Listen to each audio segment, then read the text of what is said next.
كل أحد مات سيبعث، وكل من سيبعث سيلقى الله، فأعظم الخلق فرحا بالله أعظمهم له طاعة في الدنيا.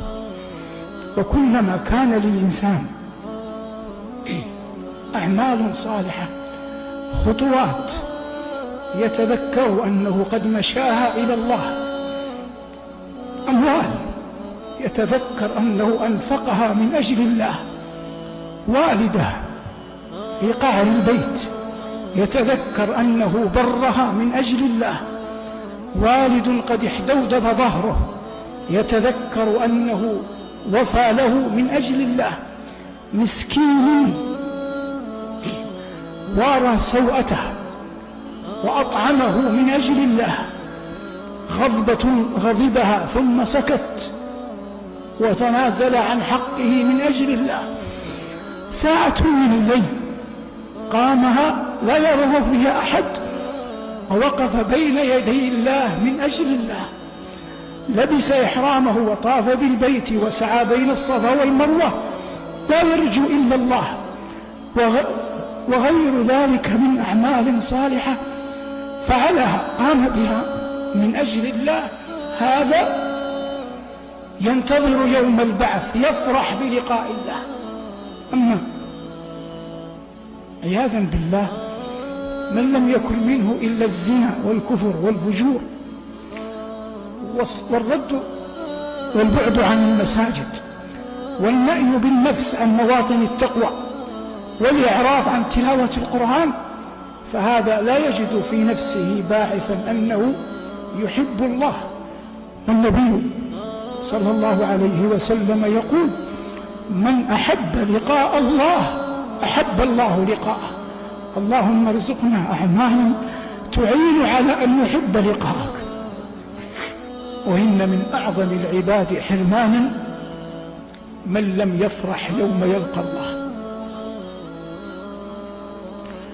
وقد جاء في الأحاديث الصحيحة أن النبي صلى الله عليه وسلم قال: للصائم فرحتان، فرحة عند فطره وفرحة حين يلقى ربه.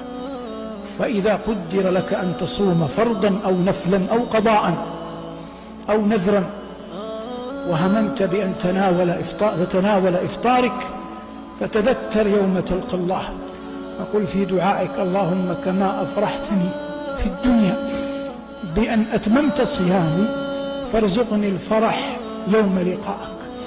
ومحبة الله إذا عظمت في القلب وتبوأت منه مكانة عظيمة يجد الإنسان في نفسه حبا للقاء الله. وأمثال هؤلاء جعلنا الله وإياكم منهم مهما أعطوا من لذات الدنيا لا يمكن أن يجدوا فيها غنى عن الشوق إلى الله. مهما أعطوا من لذات الدنيا لا يمكن أن يجدوا فيها غنى عن الشوق إلى الله. وتعرف عظيم محبتك لربك إذا أعطيت شيئا من ملذات الدنيا، فإن شعرت بها غنى عن كل شيء فلم ترسخ بعد محبة الله عز وجل في قلبك. وإن كانت ملذات الدنيا مهما كثرت مهما عظمت مهما اختلفت تصل إليك تباعا ولا تملأ فؤادك، لأن فؤادك قد ملئ قبل بمحبة الله، فتعلم أنه لا يسكنه ولا يجعله مطمئنا إلا يوما يلقى الله عز وجل فيه.